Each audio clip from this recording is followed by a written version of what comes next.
Hey, what's going on, everyone? I got Brennan here, and he is also known as Quinlan Vos in the Star Wars community. He started his YouTube channel in 2020, started making content. He does lore videos, he does video topics on species traits, which is something very cool. He's into other things such as Star Trek, the MCU, and he's got a crazy soda can collection that we'll have to talk about. But anyway, how you doing, man? I'm good. Thanks for having me on. It's an honor to be here for sure. Oh, I'm honored to have you. To be honest with you, I mean this is going to be a lot of fun. I appreciate all the support and comments that we've been sharing back and forth with each other, and I've been checking your videos out, and I got to say, man, I'm very impressed. And your book, Thank your you. your bookshelf there behind you is very nice. But anyway, so what is your first memory of Star Wars? It's kind of funny, but it's Lego because you're a little kid and you like Lego. There was a time where Lego was very very cool, and I loved Lego, and so going to the store to see Lego, and I see Star Wars, and I had not seen the movies yet. This was probably 2012, 2013 when I moved from Scotland, where I was born, to America, and my dad was a huge Star Wars fan, and so he showed me in 2013 to 2014. We watched the original trilogy first, the way that he feels it was intended. Then we watched the prequel trilogy, which he didn't like as much, but I enjoyed it a lot. And I'd seen it first is Lego. I remember in the aisles seeing the Millennium Falcon and the Rancor pit as Lego sets, Yeah, thinking, "What's that?" And I still have some Lego Star Wars stuff somewhere. The Rancor pit, Jabba's palace, stuff like that, tucked away somewhere. So I was getting some of the Lego Star Wars stuff. Then I saw the movies, and then I saw the Clone Wars, and those are kind of my first memories of Star Wars from 2013 to 2014. that's really cool. And some of them Lego sets, I'm sure, are probably worth some money, especially for back Yeah, then. Because I mean, Lego Star Wars stuff, boy, that stuff can go through the roof quick. and, It's and the expanded universe Lego Star Wars stuff that they did. There's so few of that they didn't do a lot. They did the Force Unleashed. They did a couple Old Republic sets. That stuff is like crazy expensive. yeah. I was actually looking for one of them Old Republic sets because I have quite a few Legos that I put together with my kids and my wife and such. But then I also have a whole trunk full of them that I didn't open. Um, Yeah, so yeah, but the Old Republic stuff that can go that's or the old EU. Oh yeah, it's through the roof.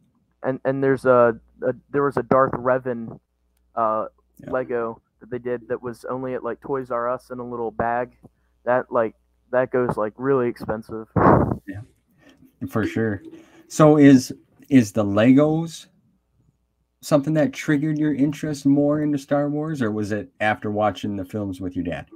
Well, I definitely noticed it enough to where I remember and recall there being an interest because of the Legos that I would see. And I got one set of Star Wars Lego before I'd even seen A New Hope. It was a mini Millennium Falcon. It was like this big, and there was a little seat for a little Han Lego to fit into. So it was a tiny set. I got it with some spending money that I had, and then the very next day I saw the film, and while Lego had sparked the interest, perhaps the movies are what like brought it home, I suppose. But I definitely noticed the Legos before because as a little kid I wasn't searching for what movies I could watch. You know Yeah, right. You were just looking for what cool toy you wanted to play with. Yeah, I remember those exactly. days too. That's why I collect some of the Power of the Force because that just it brings memories back. Yeah, So your dad showed you the films, the original trilogy first. yeah. Now, does your dad do you guys have a debate about Star Wars now, like over the About the movies and stuff? order, well, now I think he's just stepped back and said, "All right, you're the Star Wars fan," because I've gotten into the EU and stuff. A couple nights ago, for 40 minutes, he listened to me explain how the Darth Plagueis novel makes the prequels so much better because it provides context for everything. Yeah. And so he like listens to that, and convinced him to try to start reading some EU. He read a little bit of Kenobi, but you know, I don't think there was ever debate. His opinion is the prequels could have been way better, but he doesn't think that they're anywhere near as bad as the sequel trilogy. So he's kind of more okay with them now. He said he was when they first came out, it was like, wow, Star Wars is back, and then when he watched it with me, he was kind of like, these could have been better. Okay. Yeah. Well, I agree, for sure. Well, that's still cool that you can. So your dad was just basically a movie Star Wars fan. He didn't get Yeah. as involved in you, because that's what I was going to ask you next. Is where did you learn about that there was the EU and a whole other expanding universe on top of the movies? So I've told the story a couple times before, but my grandmother, who really encouraged my love of reading, she got me into reading with buying me stuff like the Boxcar Children, the Hardy Boys as a kid, and then we went to a Barnes and Noble in 2017. And I'd seen the sequel movies in theaters, and I thought, these are pretty good. These are not bad. I was a kid the first time I'd seen them. The Last Jedi I was kind of more iffy on, and then I saw a Star Wars book in Barnes and Noble with a Jedi on it, and that book was Star Wars Scourge. This was my first EU novel. This was my first piece of EU, and she bought it for me as a surprise because I was like flipping through it in Barnes and Noble, and I was thinking, there's no way I can read this in the hour that we're here.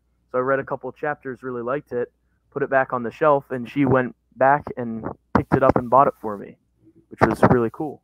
That's cool. And so this was my first exposure to the EU, but I was really confused because Luke's New Jedi Order is in this book, and I was thinking, but in The Last Jedi, he failed, and he's dead now. So how does this book exist? So then I went on Google and looked up about this book and found out that there were two separate timelines. That there was the old timeline and the new timeline. And so I went to my local library, found a bunch of comics, and those comics were the Republic comic series with Quinlan Vos and the Legacy comic series with Cade Skywalker. And did I know completely what was going on in all of them? I didn't have all the context, but I was loving it so much that I just was like really fascinated with the old timeline. That's well, your grandma got you. I mean, that's a really cool story, man. That's awesome, and it's good that you started reading at a young age and got encouraged, and so on and so forth. Excuse me. So once you learned about the EU and there was two different timelines, is that what made you decide to go down that rabbit hole to starting to collect and look for the books and trying to understand what's happening? So yeah, I was wanting to know what was this old timeline like, and I was seeing that there was so much of it. And when I found out that it included comics and books and video games, I was like, that's all part of one timeline. My mind was kind of blown a bit. I was just like, that's crazy. So I wasn't collecting until 2019 because after the Rise of Skywalker, I was so disappointed and disenfranchised with it that I was like, I don't want to just get it at libraries now. Now I'm going to collect it. And so it was like maybe the week after the Rise of Skywalker that I bidded on some graphic novels, a collection, 3 or 4 Star Wars graphic novels. And so aside from Scourge, those were my next EU pieces of media. And then I was like, I just want to get it all. And then that was the year that I discovered Matt Wilkins' channel on YouTube and saw that there's these picture books as well and short stories online and magazines. And there was just so much to it. And so started watching his videos, and then every time I'd see something that I hadn't heard of, I'd like go on eBay and try to find it. That's cool. That's really cool. Yeah, and Matt Wilkins, his name gets brought up a lot in the expanding universe and how a lot of people got started from what I've been watching and hearing. So he's kind of like the Papa Smurf, if you will, in the EU world. And I mean that in a compliment if you watch this. Okay, just so you know, he's like the chancellor of it. Yeah, right. So you bid it on a lot. You got some graphic novels. Where did that take you as far as what you wanted to get next? Like, did you want to keep going after the graphic novels? Because I mean, obviously pictures is a lot cool, compared to, you know what I mean? But my early collection, I still have photos of it somewhere. It was like it was 5 or 6 novels, and then like a whole shelf of graphic novels. Because I was getting the Clone Wars graphic novels, Dark Times, Legacy, Invasion, Rebellion, all of these different comic series. And I only after I got Scourge, the only ones that I got were the Old Republic Deceived, Death Troopers, Red Harvest, and Maul Lockdown. And I became interested because I was like, a scary Star Wars book? That sounds very intriguing. And so I saw Death Troopers cover and I was like, I have to get that. And so I went to Barnes and Noble, found that stuff, and read Death Troopers, Maul Lockdown, Red Harvest, and I absolutely loved all of those. I thought those were fantastic. Maul Lockdown, which you talked about a bit before we were recording. It's fantastic.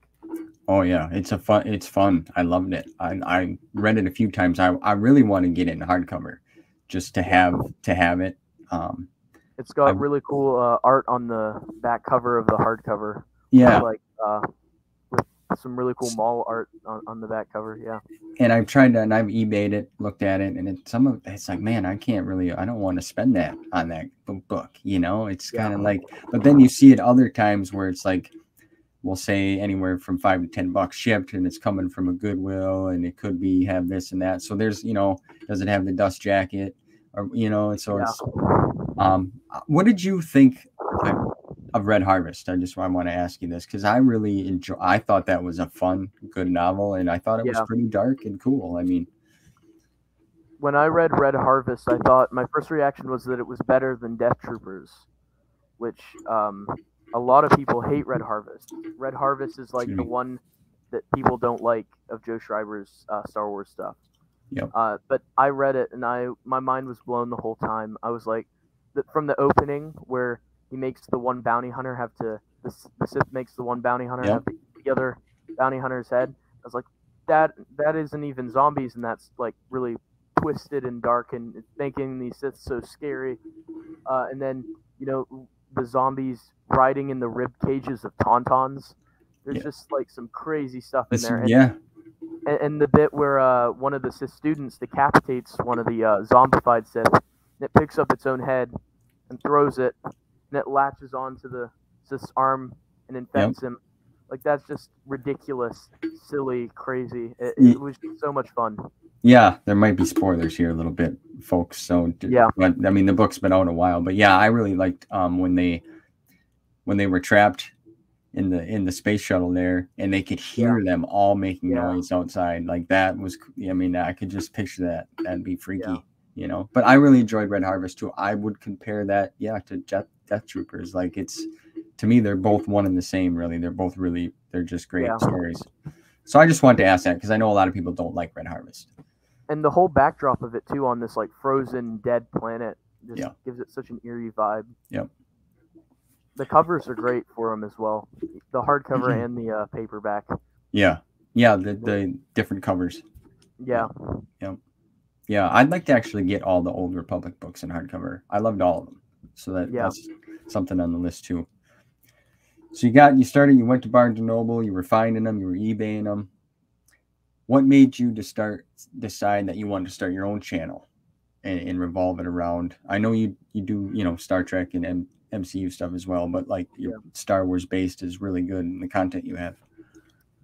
I guess it was looking at Matt Wilkins, and I was thinking he has so many cool things to say about the EU, and I was thinking maybe I have some cool things to say as well, because I have different perspective. Some of the stuff he doesn't like Red Harvest, I really like, and some of the stuff that he doesn't like, I like. Some of the stuff he likes, I don't like. So I was like, I have my own perspectives to some of this. Maybe people would like to hear that as well. And so I was like, kind of inspired by him, and then Magneto Alex as well. I saw some of his videos, and I was like, maybe I have some stuff to say about the EU. Maybe I can like raise some awareness for the EU. And channels like Christopher Nelson and Spencer Star Wars Library were all channels that I watched to enjoy the EU. And I was like, I enjoy watching these people talk about the EU. Maybe people would like if I talked about the EU as well. Yeah, that's kind of why I decided to start a channel too. Is just basically I just want to get involved and have conversations with other Star Wars Yeah, fans and get their thoughts and opinions and ideas, and bounce them off each other and interview them like we're doing now. Like your content's great, and a lot of them names you mentioned I watch too. Magneto Alex, you're a young buck. He's a young buck. yeah, I mean, basically, you guys are going to be the generation that's going to kind of take the reins, if you will, from Papa yeah. Smurf and carry the torch. So that's really cool and impressive. One Star Wars EU YouTuber named Lance L. He did a stream called Young Jedi Knights, where it was about all of the EU teenagers who were the next generation of EU fans, and that prompted Alex to do a video about Star Wars, the next generation, and like a new generation of fans to love the EU. And so that's a good video from Alex if you want to go check that Yeah. out. Yeah, that's cool. Yeah. Like, yeah, you guys are going to be taking over. And it amazes me how, after listening to some of your streams and some of your content, your knowledge and how quick you retain it. Like I mean, you guys just boom at the drop of a dime. Well, this happened during this era and that happened before this. It's like, that's really impressive because my memory is not that, not that good. So like, does it just retain, or do you guys have? I know I don't want to give this away, but I know you're working on a little spreadsheet. If you want to talk about that you sent me the other day, but like, how do you keep that information so quick? So I can't speak for everyone, but a lot of the EU fans my age like just retain stuff really fast. There's one EU fan that I know who's younger than me. I'm the second youngest EU fan that I've encountered, and his name is Sea Spider Liam, and he was reading Kenobi, and he just like fired off a bunch of stuff that he'd read about it or that he'd been reading in it, and I was instantly like, oh yeah, that was great. And so we were talking about it, and even though I'd read it 2 or 3 years ago, I still remembered it, and especially with how much he was enjoying it, like the way he was praising it and talking about like all the kind of cool stuff that happened in it. It like just brought back the memories instantly of, yeah, that was a great moment. So like I think feeding off of each other's love of the EU, like, and seeing how much other people enjoy the EU as well, like brings back like, oh yeah, I remember all of that, and I like, you know what I mean? You kind of feed off each other's thoughts, and are able to, kind of think of all of that information really quickly when you're having a really fun conversation about the EU.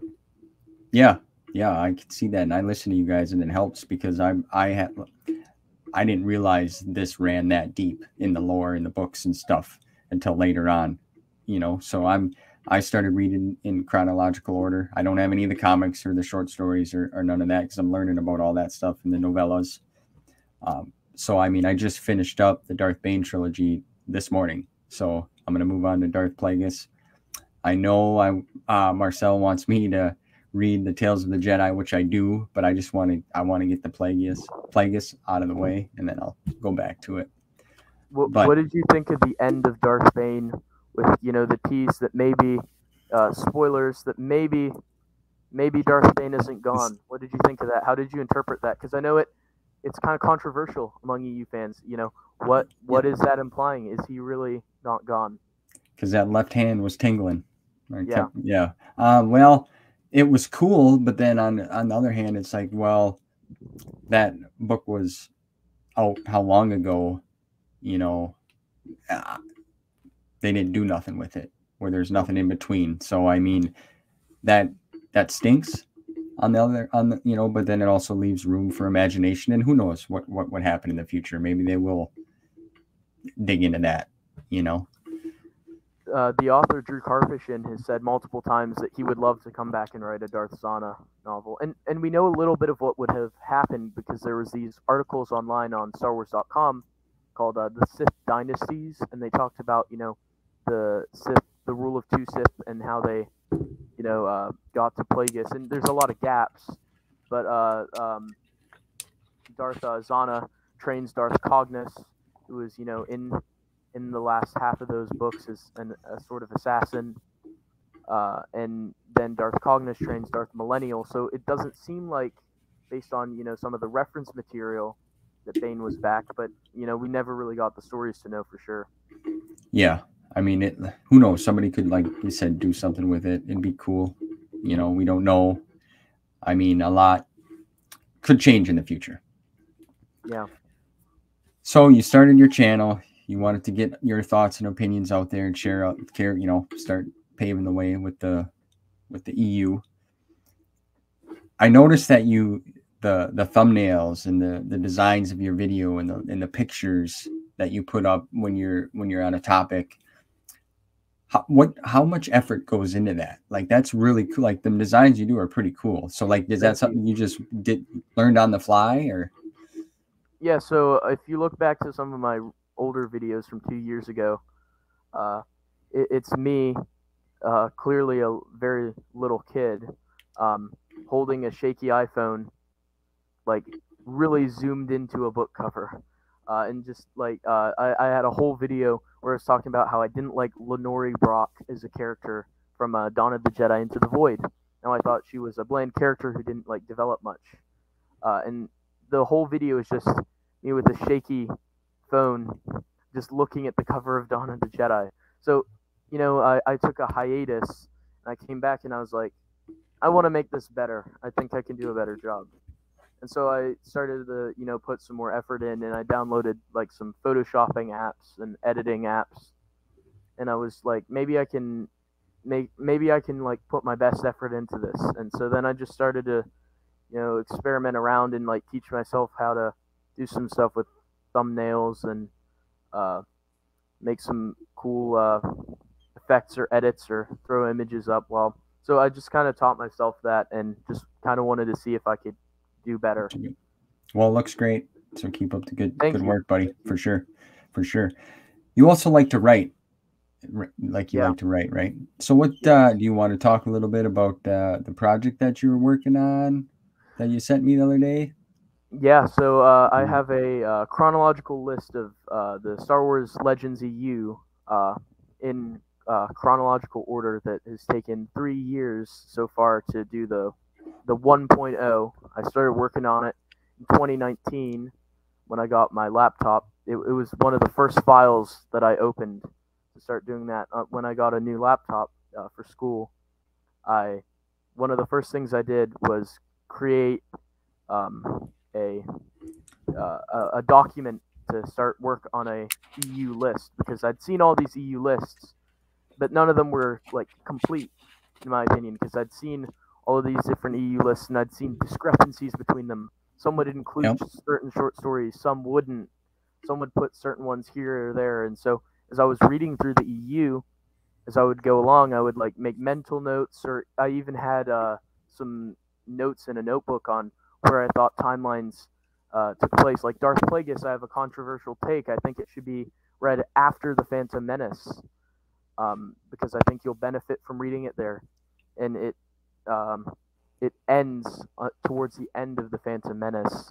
So, you know, I think you should read it there. And so I had these different opinions in a lot of the stuff I'd read, so I started working on a list. And so it gradually got larger and larger and larger as I discovered more stuff. And it's almost 200 pages. Was the first edition. So I just really enjoyed working on that. It was a lot of fun to like kind of catalog it, because I thought that like it was for me, but in a broader extent, I thought other people would enjoy it as well. Oh, absolutely. And you know, I skimmed over it, and yeah, I was impressed. And like some of the stuff I've never even heard of, so that's really cool to actually have that whole list. And I always wanted a list. I'm an old school type of person. I like pen and paper and highlighters and stuff. Yeah. So I'd like to print something off where I can, okay, I got this book, I got that book, I got, you know, and that's kind of hard to find in a sense. Yeah. You know, there's lists out there, like you said, all over the place and that. But yeah, yours is really good. And I like the color code scheme that you're using. Thank you. Looks great. But you also like to write, physically write as well. Yeah. You actually did a piece for the expandinguniverse.com. I did. Yeah, tell us about that. That was a school project that I had. So they wanted me to write about the difference between judgmental. Was the school prompt was the difference between being judgmental and having a original opinion, and how the and I was supposed to write like a compare contrast of, when your opinions become too judgmental. And so I was like, this seems like a great place to talk about the EU.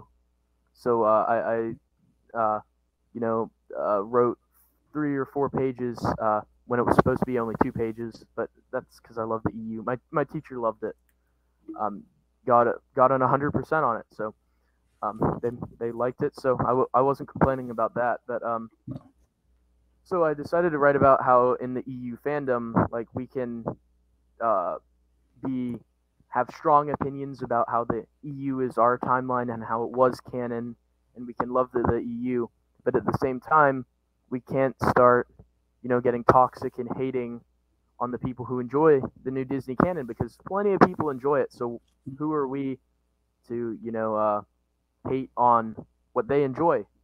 It's no different than people on the Disney side of things hating on the expanded universe for having green rabbits and crying mountains and the Emperor returning, and all of these criticisms. So it was kind of like talking about, we can have a strong opinion to be pro EU without downing their timeline. So it was kind of talking about how we should, try to reel ourselves back in and continue to be strong purveyors of the EU without, going so low as to start being overly critical of the new stuff.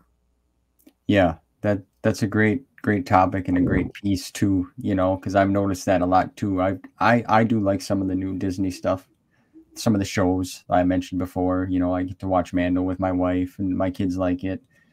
I like the Kenobi and Boba Fett. I liked it all, but on the book side of things and the way the stories go, I kind of pulled back from that. I don't hate it or don't dislike it. Just it's not where I want to go. As in the EU is incredible. Once I got opened up to that, it's like, wow, these stories could have went so far. And, I believe Chris Nelson talks about how, that's good. There's no hate. Everybody's respectful. That's awesome. They can run parallel to each other. Yeah. That canon and our canon, or their canon. And, so yeah, that's really cool. Did they ever want you to expand on that anymore? Like, did you ever write? So once I'd written that, I posted some pictures of it somewhere. I can't remember where, but I sent it to Matt Wilkins because I thought he'd enjoy reading it. And as it turns out, he did, because then he put it on the website. He asked if he could put it on the website, which I was like, what, you would put that on the website? I'm like so honored. That's crazy. Well, yeah. I thought that was really cool. And so put that on the website, and I expanded upon it with just a little introduction, and put a little introduction into it for the website. And for my school, I have a current topic that I have to write about for my English class, that I am trying to force the EU into it again, into the topic. And the EU topic was so fun that my very next English paper, I wrote about Star Trek, which I also like Star Trek. And so I wrote a piece about comparing conflict to a conflict in Star Wars with these oppressors called the Cardassians, and they oppress the Bajoran people for years. And I was like comparing that to the topic that I had. And as it turns out, my teacher was a Star Trek fan, so they really enjoyed that one. Oh, so you got a smiley face on the paper too, hey? Yeah, exactly. Yeah. That's really cool. Them are some pretty in-depth topics there. They're pretty touchy as well, like you said, like the controversial statements and arguments between fans sometimes, and all that. That's why I try to keep it smooth. It's all fun. We're here to learn and compare in a respectful way. And honestly, you guys, your younger generation, from what I've seen so far and watched, it's like you keep your opinions very well. I mean, very well mannered. Thank you. So, commend you guys for that. So you like Star Trek too, and the MCU. Is there any other things that you like to collect? Yeah, well, there's soda cans, Yeah, which you mentioned a bit earlier. yep, that's where I was going. You want to talk about Yeah. that? Because that's impressive. That video that you had put out, wow. Uh, thank, thank you. I'm sort of new to the soda can collection. 2019, I think, is when I started that. Might have been a little before that.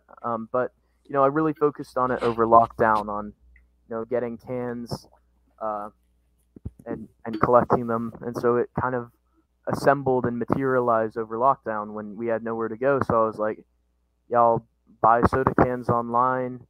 Um, when I have a chance to go in a store, I'll get some cans that are interesting. So it just kind of materialized then because it was something to do then, to enjoy, and it it sprung up because my mom had a friend over who just casually asked, how many Mountain Dew flavors are there? So I looked it up and found that there was like over 300 flavors of Mountain Dew, and that was like crazy to me. I was like, how are there all of these flavors of Mountain Dew? And so I started trying to find them and find cans of them and bottles and all kinds of stuff, and it led me to finding a friend. This was actually after my grandmother had passed away, who'd gotten me Scourge, and so I met a friend online who I still communicate with, and we founded a website together over our shared love of soda. Started cataloging soda flavors, and then when it was really fun cataloging flavors on the website, I was like, maybe I can have some actual physical representations of these catalogs. So I started getting cans, finding vintage cans from back to the 60s, and finding generics from store brands. And so it just kind of sprung up. That's really cool. And I suggest maybe I'll link that in the description below. But that when you pan through it all, I was looking like, man, them are some old cans there. Yeah. So that's pretty cool. um, do you have any goals that you want to achieve with your channel? Like, is there something like, That's very interesting. I think from the beginning, all I wanted to do was talk about the EU and raise awareness for it, and like help people discover the EU, like Matt Wilkins helped me discover the EU. And then it became, I just wanted to talk with other people. Like I have streams with lots of different guests on. I have lots of people on because I want to hear their opinions about the EU as well. Because what's really cool is, although we all enjoy the EU, a lot of us disagree on some of what the best of it is, what the worst of it is. So it's very interesting. So that was kind of how it started and evolved into that. And long term goals, I really don't know. I haven't thought that far ahead.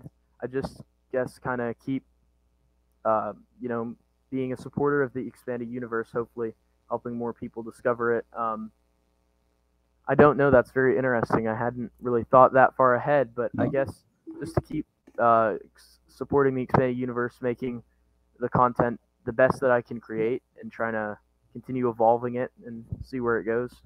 Yeah, so. Well, I know that's a pretty big question in a sense, the goal, but yeah, you're doing a great job, and like I got to commend you. Like, it's crazy to me that at such a young age that you're motivated and dedicated and passionately invested into Star Wars, and it's helped you write in a sense. Like you did 2 articles, you got great grades on them. They got put on the internet on a website. I mean, that I commend you for that, man. That's awesome. So like, you keep doing what you're doing and going after your dream. I just wanted to tell you that, because it's impressive to me. Thank you. So awesome job, bud. Is there anything that you're currently working on, like besides the chronological? There's actually a project right now that I need to be working more on. I'm gonna start working on that more after the chronological list. It is called the project's called F Canon. It's the fan fiction canon, and so it's a concerted effort by fans to continue the expanded universe in a interconnected manner. Because there's people who write fan fictions to continue the EU. There's a fan fiction of Sword of the Jedi. But this idea is that there will be a whole committee of us. There's currently, like, I think not quite 20 different writers and fans who were part of the EU community who were going to try and write this interconnected fan fiction continuation of the expanded universe and make sure that all of our stuff lines up and references each other where possible, ties into the EU. So I have a couple projects over there that I'm working on. Oh, that's really cool. That's really cool. The person who's put it together so far is doing a really great job facilitating it. He's got his own timeline going for it, and he's doing a good job trying to get that off the ground. So we'll see what happens with that, and if other EU fans kind of accept it, because it's kind of like a last resort. If Disney never bring the EU back, at least we'll have this that the fans are trying to make sure it all lines up together. Yeah, that'd be pretty interesting. So you don't watch no Disney material or shows, nothing, right? After I watched the 5 movies that have come out so far, the Star Wars spin-off 2, and the 3 sequel trilogy. Then after that, after The Rise of Skywalker, I just said I'm done. And Okay. I heard great things about The Mandalorian. You enjoy it. I know a lot of people enjoy it. Lots of people wanted me to watch Andor, and I was just like, it's not for me. No. So I have not watched any Disney since. But the Clone Wars season 7, I thought about that really hard, and I was like, because I had enjoyed TCW when I was younger, and then when I got into the EU and found out that it kind of contradicted a bit, I was kind of more iffy on TCW. I was kind of like, parts of it are good, parts of it are kind of frustrating, and so season 7 was the thing that I was most looking at, and like maybe I'll go for it, but I haven't yet. No. Okay. Yeah, no, that's fair. You made some valid points there. So, out of off the serious questions here, let's have a little bit of fun here. So, what type of character would you want to be if you were in the Star Wars universe? Bounty hunter, a Sith, smuggler, a droid? I always loved Jedi, but I feel like I wouldn't have the resolve to be rigid enough to be a Jedi and follow all of these sets of codes so rigorously. I feel like I would not. My favorite characters are characters who kind of walk the line between light and dark. I wouldn't say I'm like that, but those are always my favorite characters. So I'd probably want to be a Jedi who, is more like Qui-Gon or Quinlan Vos, is willing to break the rules a little bit for the Jedi code, be less rigid and be freer with it maybe. Yeah, that's what about you? Yeah, that I like the Jedi, but like it's hard to try to like follow that code if you really thought about it. I mean, that's pretty hardcore. So I'd want to be more like a Qui-Gon as well, just the the gray Jedi, if you will, in a sense, But yeah, big fan of being a Jedi for sure. What would your character's name be? Like I know you're Quinlan Vos, but like what would Brennan's name be?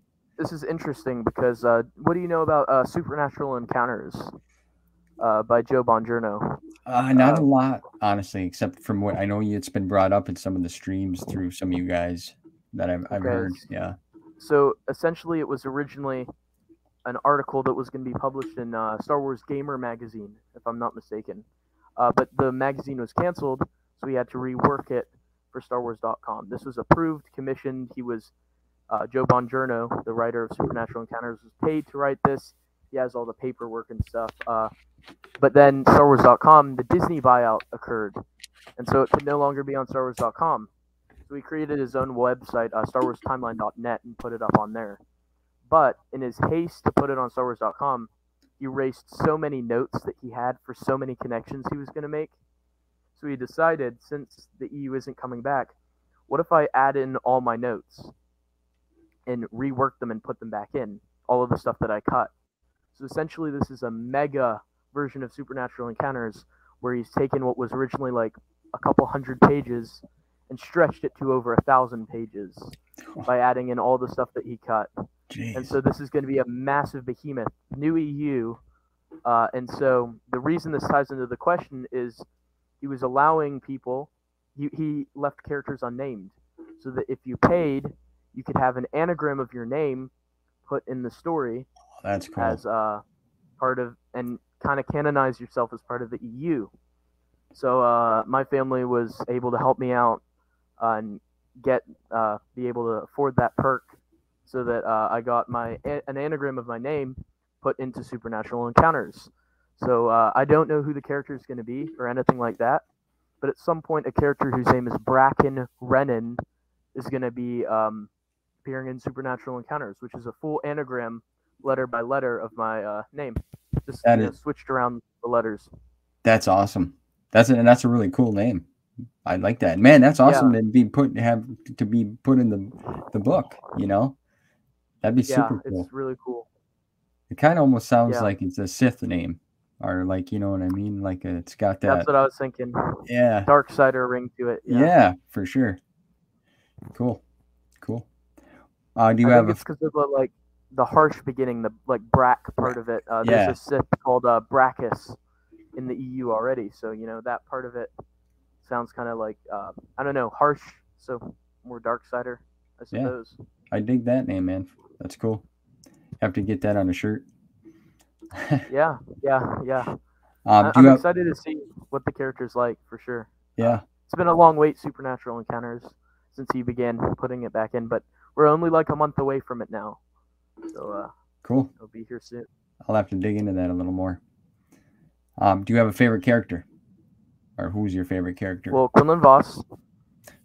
Yeah, Quinlan Vos, because that was my whole name. That's your whole I discovered deal. him in the Republic comic series, and I was like, he's so great. I just love he has amnesia, a Jedi with amnesia who's forgotten that he's a Jedi, discovering that he's a Jedi, kind of like Jason Bourne a bit, where this spy assassin doesn't remember that he's a spy assassin type of character. So then he goes on this journey where he's recovering that, and then in the Clone Wars, he loses himself and goes triple agent, and the water gets murky, and he survives the Battle of Geonosis. He survives Order 66, so he really lived a really cool life, and I just really liked his character. Cool. Yeah, I kind of figured, but I'm kind of starting to keep a tally sheet of everybody that I interview when I ask them some similar questions of, who's their favorite character. So far, I got 2 for Lando, now 1 for Quinlan. So we'll keep 2 going. for Lando. Interesting. Yeah. And Jason Solo, though, as well. If I was not called Quinlan Vos, I'd be called Jason Solo, because I just love that character. Yep. Cool. What about favorite color for your lightsaber? Now, I know that the colors kind of are implied to have meaning, I think green Serenity, right, or something like that. Blue they all is have something. that. They all have a code thing. Well, when people would ask me what my favorite lightsaber color was, I'd name something from the EU that was never seen in the movies, orange or yellow, or never seen in the movies. So I'd always name those. But now that I think about it, if I had to pick one now, it would probably be yellow or green still. Green and yellow are just, I think they're great. The green lightsaber for the first time in Return of the Jedi is just so very, very cool. Yeah, that's what mine's green, just because of that fact when Luke ignites that for the first time. Yeah. It was like, what? Just mind blowing. Yeah. So that was cool. And yellow's cool because of KOTOR. In KOTOR, there's some Jedi who have yellow-bladed lightsabers, and that's kind of cool as well. Yeah. Do you have any little collectible action figures or anything like that, like a favorite character? I see you got one behind you there. Yeah, this is Cade Skywalker, the comic pack. That's cool. Came with Darth Talon, but it was gotten loose. My brother has a bunch of Star Wars action figures that I got for him over the years, because he was a Star Wars fan. Kind of is. He prefers Star Trek now, because he doesn't like reading, so he's not been able to get into the EU. I convinced him to read Dark Times, the comic series, with me, and he enjoyed that. But I couldn't convince him to go further into the EU than just comics. But I have a couple action figures of Jackson, Karner Jax, Prince Zizzer. I try to get expanded universe figures where I can. Yeah. There's 3 new ones coming out this year that I pre-ordered. Bastilla Shan, Mara Jade, and Darth Malik, and they all look insane. They Yeah. look fantastic. That's the one I forgot. I have them pre-ordered too, except Mara Jade. I totally spaced that one out. So thanks for reminding me of that. Yeah, it I looks was really like, cool. It looks really cool. yeah, that's kind of like I'm coming to the point now where I just want to only collect certain figures in a sense. Like so Yeah, the Black Series are expensive, so I don't need them all. I just want like yeah, the cool, like, yeah. When I heard them were getting released, it's like for sure I want them. Add them to the yeah, list. yeah, Yeah, yeah. for sure. Um, is there anything else that you want to say that you want to promote or get out there for people? Any farewells, if you will. Um, I can't think of anything else that's interesting going on with the EU. But a reminder. I like to remind people of this. The EU isn't gone. There's tons. I made a video about this. There's tons of new EU that we're going to be getting with supernatural encounters, and then there's Hungarian Han Solo novels that are getting translated to English for the first time. That those translations are being worked on right now. There's some German Ewoks comics, some Spanish Ewoks picture books. Um, we got Heart of the Jedi and Lightsider, unpublished EU. Could we get Escape from Dagu in the future, which was another canceled novel? Could we get Mandorla? We don't know how much of those scripts were saved, but there's more EU coming, regardless of if Disney continues it or not. There's, SWOTOR continues to release brand new short stories on their website, so there's still a little bit. There's drops, there's raindrops here and there of new EU. Yep. Absolutely. Yeah, there's a lot there. You're right. There's a lot, and who knows what's to come in the future. Yeah, All this unreleased material floating around out there, and now they're finally letting some of it loose for the fans to gobble up. So that's cool. yep, Well, buddy, it's been fun. I'm glad you came on. You're paving the way for the EU for sure. Your knowledge is incredible to me. Your content is good. You're respectful. I can't praise you enough. I just want you to keep doing what you're doing because it's working, and you're gonna go places. But I know you got an Instagram. You're on Twitter. I'll drop all the links down below for people to check him out. I mean, he's doing a great job. If you like what I'm doing here, like, subscribe, tell your friends. I mean, I love having these conversations and letting other fans hear our stories. So yeah, it's been fun, buddy. I appreciate it again, and hope you guys enjoyed. And until next time, see you guys soon.